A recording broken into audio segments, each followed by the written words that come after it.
வணக்கம் நண்பர்களே. நம்ம டிஸ்க்ளைமர் எடுத்துக்கிறோம். நம்ம செபி ரிஜிஸ்டர் அட்வைசரோ ஆர்ஐஓ கிடையாது. நம்ம இங்க பேசக்கூடியது எல்லாமே தகவலா மாத்திரமே பார்க்கப்பட வேண்டும். இது யாருக்கும் முதலீடு சம்பந்தமாகவோ, பங்குகளை வாங்கவோ, விற்கவோ நம்ம எந்த ஆலோசனையும் கொடுக்கப்படல. எல்லா தொழிலும் ரிஸ்க் இருக்கும். ரிஸ்க் புரிஞ்சுட்டு எச்சரிக்கையோட தொழில் செய்யும்போது எல்லாமே நல்லா இருக்கும். நம்மள ஆதரிக்கிற அனைத்து நல்ல உள்ளங்களுக்கும் நன்றி. வளமுடன் வாழ்க. வணக்கம் நண்பர்களே. நம்ம ஆனுவலைஸ்டு அனாலிசிஸ் பார்த்துட்டு வரோம். அந்த வரிசையில் இப்போ நம்ம பார்க்கக்கூடியது DLF 2026க்கு என்ன வாய்ப்பு இருக்குங்கிறதுக்கான ஒரு தேடுதல் முயற்சி. ட்ரெண்ட்லைனை பொறுத்த வரைக்கும் இவங்க ஃபாலிங் கமெண்ட் அப்படிங்கிற கிளாசிஃபிகேஷன்ஸ்குள்ள வராங்க. High financial strength, mid valuation, டெக்னிக்கலா மொமெண்டம் பெரிஷ்ல இருக்கு. அனாலிசிஸ் டு பிரைஸ் டார்கெட்டா 920 டார்கெட் அப்சைட் பண்ணியிருக்காங்க. நம்ம இந்த வீடியோ ரெக்கார்ட் பண்ணக்கூடிய தருணத்தில் 588ங்கிற லெவலில் ட்ரேட் க்ளோஸ் ஆயிருக்கு. இவங்களுடைய PE வேல்யூஷனை செக் பண்ணும்போது கரண்ட் PEக்கும் சரி, 1 இயர் ஃபார்வர்ட் PEக்கும் சரி அண்டர் வேல்யூன்னு சொல்லிட்டு இண்டிகேட் ஆகிக்கிட்டு இருக்கு. இவங்களுடைய ஃபண்டமெண்டல் கீ மெட்ரிக்ஸில் high level of liquidity position maintain பண்ணுறாங்க. Moderately high rate of return எடுக்கிறாங்க. டெப்ட் டு ஈக்விட்டி வித் அந்த தியரிட்டிக்கல் லிமிட்டில் இருக்குது. PE பொறுத்த வரைக்கும் நமக்கு வந்து எக்ஸ்பென்சிவ் வேல்யூஷன் டர்ன் ஆகிருக்கு. அதே சமயத்தில் PBயை பொறுத்த வரைக்கும் நமக்கு ஒரு எக்ஸ்பென்சிவ் வேல்யூஷனுக்கு டர்ன் ஆகிக்கிட்டு இருக்கு அப்படிங்கிறத நம்ம புரிதலுக்கு எடுத்துக்கிறோம். பட் ஹை இன் இண்டஸ்ட்ரி அப்படிங்கிறத இங்கே இண்டிகேட் பண்ணுது. அதே மாதிரி பெக்டிடிஎம் பார்த்தோம் அப்படின்னு சொன்னாக்க பெக்டிடிஎம் சரி, பெக்கி ரேங்கிங்லேயும் சரி, இது வந்து எக்ஸ்பென்சிவ் வேல்யூஷன் அப்படிங்கிறத இண்டிகேட் நமக்கு பண்ணிக்கிட்டு இருக்கு அப்படிங்கிறத கவனத்தில் எடுத்துக்கிறோம்.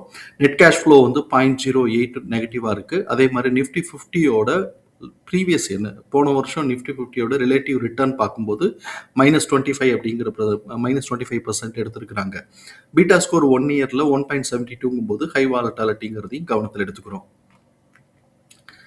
ட்ரெண்ட்லைனில் பார்ட்டிசிபேட் பண்ணக்கூடிய அனாலிசிஸ்டுடைய ஃபோர்காஸ்ட் எப்படி இருக்குன்னு பார்க்குறோம். ரெவென்யூ ஃபோர்காஸ்ட் ஆனுவலைஸ்டாக பார்க்கும்போது இந்த வருஷத்துக்கு, அதாவது 2026க்குன்னு பார்த்தோம் அப்படின்னு சொன்னாக்க பெருசாக ஒன்றும் நமக்கு வந்து ஒரு ஃப்ளாட்டாக தான், ஆல்மோஸ்ட் வந்து ஒரு இது வந்து 0.01% வந்து கம்மியாகத்தான் வாய்ப்பு இருக்குது அப்படின்னு சொல்லிட்டு தான் இண்டிகேட் ஆகுது.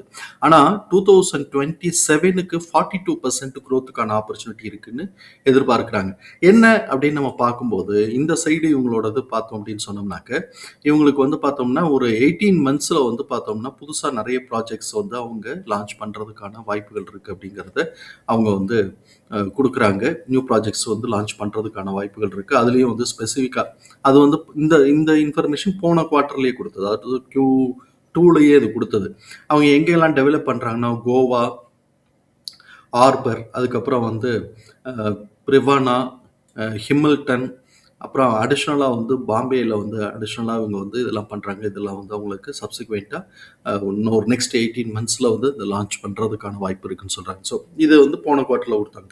அப்போ 2027க்கு இதெல்லாம் லான்ச் ஆச்சு, புக் ஆச்சு அப்படின்னு சொன்னாக்க அவங்களுக்கு ரெவென்யூ அண்ட் ப்ராஃபிட் வந்து நிறைய வர்றதுக்கான வாய்ப்பு இருக்குங்கிறத கவனத்தில் எடுத்துக்கிறோம். ஸோ இப்போ இது வந்து முக்கியமான காரணமாக இருக்கிறதுக்கு வாய்ப்பு இருக்குங்கிறது என்னுடைய அபிப்பிராயம், நான் படித்த வகையில். இப்போ EPS உடைய ஃபோர்காஸ்ட்னு ஆனுவலைஸ்டாக பார்க்கும்போது 1.9% க்ரோத்துக்கான ஆப்பர்ச்சுனிட்டி இருக்குன்னு எதிர்பார்க்குறாங்க. இவங்களுக்கு Q3 ரிசல்ட் வந்திருக்கு. Q3 ரிசல்ட்டில் இயர் ஆன் இயரில் ரெவென்யூ 42% க்ரோத் ஆகிருக்கு. அதே மாதிரி நெட் ப்ராஃபிட்டும் 13.7% இயர் ஆன் இயர் க்ரோத் ஆகிருக்கு. இதில் முக்கியமாக நம்ம கவனிக்கக்கூடியது, இதில் வந்து நெட் ப்ராஃபிட் 13% க்ரோத் ஆகிருக்கு அப்படின்னு உடனே நம்ம வந்து இவங்களுடைய ஆப்ரேஷனில் இருந்து க்ரோத் ஆகிருக்கு அப்படின்னு சொன்னாக்க இங்கே நம்ம முக்கியமாக கவனிக்க வேண்டியது டேக்ஸில் வந்து இவங்களுக்கு ஏதோ சம் ரிபேட் கிடச்சிருக்கு அப்படிங்கிறது தான் நம்ம பார்க்குறோம். ஏன்னா டேக்ஸ் வந்து -7.4ன்னு வந்திருக்கு அப்படின்னாக்க அது வந்து ஏதோ சம் அட்ஜஸ்ட்மெண்ட் எங்கேயோ கிடைச்சிருக்கிறதுக்கான வாய்ப்புகள் இருக்குது அப்படின்னு சொல்லி பார்க்குறோம். அது தனியாக நம்ம பார்த்தா தான் தெரியும். தென் அந்த ஆஸ்பெக்டில் பார்க்கும்போது இது நமக்கு வந்து கிராஜுவலாக அவங்களுடைய பிஸ்னஸ் க்ரோத்துன்னு சொல்லாமல் இது வந்து ஒரு டேக்ஸோட இது வந்து இன்புட் ஆகிருக்கு அப்படிங்கிறதுனால நம்ம இங்கேயே பார்த்தாலே நமக்கு தெரியும். டோட்டல் ரெவென்யூ 2400 கோடி ரூபாய்க்கு வந்திருக்கு. அதுக்கப்புறம் ஆப்ரேட்டிங் எக்ஸ்பென்சஸ் வந்திருக்கு. ஆப்ரேட்டிங் ப்ராஃபிட்டே 389 கோடி ரூபாய்க்கு வந்திருக்கு. ஆனால் நெட் ப்ராஃபிட் பார்த்தோம்னா 1200 கோடி ரூபாய்க்கு வந்திருக்கு. ஸோ இப்போ இந்த இடத்துல நமக்கு வந்து பார்த்தோம் அப்படின்னு சொன்னோம்னாக்க ஏதோ சம்திங் வந்து டேக்ஸ்லேருந்து கிடச்சிருக்கு அப்படிங்கிறத நம்ம இங்கே இது பண்ணிக்க முடியும். வேறு சில சைட்டில் இது கொஞ்சம் டீட்டெயிலாக இருக்கும். பட் இங்கே எனக்கு இவ்வளோ தான் இருக்குது. ஸோ இப்போ அந்த ஆஸ்பெக்டில் பார்த்தோம் அப்படின்னு சொன்னாக்க இப்போ வந்து இவன் வந்து ரேஞ்ச் பவுண்டுக்குள்ளே வந்துட்டான். எங்கேருந்து வந்துருக்கிறான் பாருங்கள், 17.6. அதாவது EPSோட TTM பார்த்தோம்னா 17.6லேருந்து 17.3, 17.9 இந்த ரேஞ்சுக்குள்ளே சுற்றிக்கிட்டு இருக்கிறான். ஸோ இப்போ இந்த ரேஞ்ச் பவுண்டுக்குள்ளே ஒரு 2-3 குவார்ட்டர் சேர்ந்தாப்புல வந்துருச்சுனாலே கரெக்ஷன் லீட் எடுக்கிறதுக்கான வாய்ப்பு இருக்குங்கிறது நம்ம பல சந்தர்ப்பத்தில் பார்த்துருக்குறோம். ஸ்டாக்னேஷன் ஆகுது அப்படின்னு சொல்லிட்டு. ஸோ இப்போ இந்த 4th குவார்ட்டரோட வரைக்கும் நமக்கு இப்போதைக்கு ஸ்டாக்னேட்டட்ல இருக்கு அப்படிங்கிறத கவனத்தில் எடுத்துக்கிறோம். எஃப்ஐஎஸ் என்ன பண்ணியிருக்கிறாங்க இவங்க இந்த இன்ஸ்டிடியூஷன்ஸ் எஃப்ஐஎஸ்லாம் எம்எஃப் வந்து இந்த ஹோல்டிங் இந்த குவார்ட்டருக்கு வந்து எம்எஃப் வந்து தன்னுடைய ஹோல்டிங்கில் 36% இன்க்ரீஸ் பண்ணி வச்சிருக்கிறாங்க. அதே மாதிரி இன்ஸ்டிடியூஷன்ஸ் தன்னோட ஹோல்டிங்கில் 0.07% டிக்ரீஸ் பண்ணி வச்சிருக்கிறாங்க. எஃப்ஐஎஸ் வந்து 64% டிக்ரீஸ் பண்ணி வச்சிருக்கிறாங்க.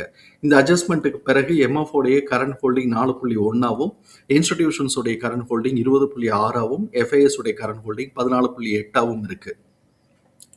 இப்போ இவனுக்கு 2026ல் என்ன வாய்ப்பு இருக்குது அப்படின்னு சொல்லி நம்ம பார்க்குறோம். அதுக்கு முன்னாடி 2025ல் அவங்க ஹை அண்ட் லோ எப்படி வச்சிருக்கிறாங்கன்னு பார்ப்போம்.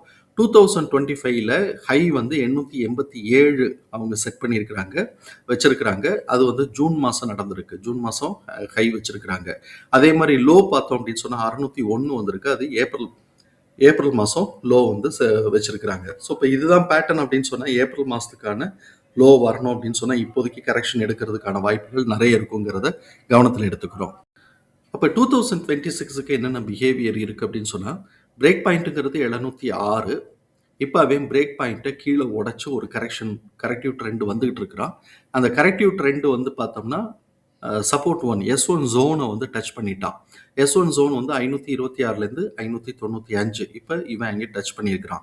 சப்போஸ் இதை சப்சிக்வெண்ட்டாக கரெக்ஷன் ட்ரெண்ட் லீடு எடுக்குது அப்படின்னு சொன்னால் S2 421லேருந்து 461, S3 240லேருந்து 309. ஸோ இப்போ இவன் வந்து இப்போ கரெக்டிவ் ட்ரெண்டில் லீடு எடுத்திருக்கிறான். S1 526லேருந்து 595, S2 421லேருந்து 461, S3 240லேருந்து 309.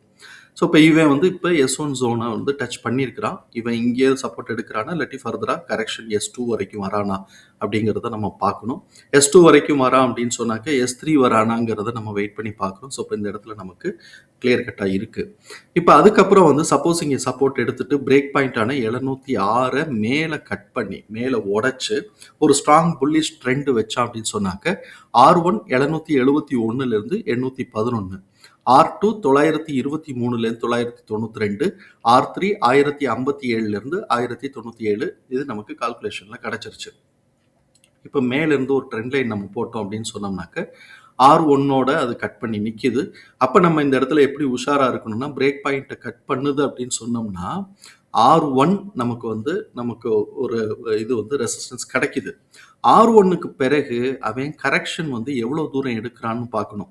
திருப்பி அவன் புல் பேக் வந்து ஏன்னா இங்கே புல் பேக் இப்போ இது ஒரு ட்ரா பண்ணுவோமே அவன் சப்போஸ் வந்து இங்கே சப்போர்ட் எடுத்து பிரேக் பாயிண்ட்டை அப்படி கட் பண்ணி புல் பேக் எடுத்து R1 வரைக்கும் போயிட்டு திருப்பி புல் பேக் வந்து பிரேக் பாயிண்ட் வரைக்கும் வந்து அதுக்கப்புறமா R1 கட் பண்ணால் R2க்கான சான்சஸ் இருக்கும். R2ல பாட்டம் அண்டு டாப் அந்த ரேஞ்சை பார்த்துக்குறோம். ஸோ இப்போ இங்கே சான்சஸ் இருக்கும். வந்துட்டு R3க்கு போகணுன்னா அவனுடைய பிஹேவியர் அப்படியே மேலே ஏறலாம், இல்லாட்டி இது ஒரு புல் பேக் ஆகிட்டு R3க்கான வாய்ப்புகள் இருக்கலாம். இது இந்த மாதிரி இருக்கும். சப்போஸ் அவன் S2 வரைக்கும் இறங்குறான்னு வச்சுக்கோமே, இங்கேருந்து S2 வரைக்கும் இறங்கினான்னாக்க இப்படி வந்து இது கன்சாலிடேட் ஆகுறதுக்கான வாய்ப்புகள் இருக்குங்கிறத கவனத்தில் எடுத்துக்கிறோம். இதில் இந்த ரேஞ்சுக்குள்ளே எங்கே வேணாலும் போகலாம். நான் இப்போ படம் போட்ட மாதிரி தான் இருக்கணும்னு அவசியம் இல்லை. கன்சாலிடேட் ஆனான்னாக்க பிரேக் பாயிண்ட் அதுக்கப்புறம் ரெகுலராக இப்படி தான் நமக்கு வர்றதுக்கான வாய்ப்பு இருக்குங்கிறத புரிதலுக்கு எடுத்துக்கிறோம். ஸோ இப்போ இந்த மாதிரி போட்டு வச்சுட்டு பாயிண்ட்டை மார்க் பண்ணிக்குவோம். அப்புறம் ட்ரெண்டெல்லாம் நமக்கு எந்த அளவுக்கு புரிதலாக இருக்குது, அதுக்கப்புறம் எப்படி எல்லாம் ஃப்யூச்சரில் சேஞ்சஸ் வருதோ அதுக்கு ஏற்ற மாதிரி நம்ம வந்து அட்ஜஸ்ட் பண்ணிக்கலாம். தகவல் பயனுள்ளதாக இருக்கும் நம்புகிறோம். தகவல் பயனுள்ளதாக இருந்ததுன்னா சங்கருக்கு ரொம்ப சந்தோஷம். நம்மளை ஆதரிக்கிற அனைத்து நல்ல உள்ளங்களுக்கும் நன்றி. வளமுடன் வாழ்க. நன்றி நன்றி.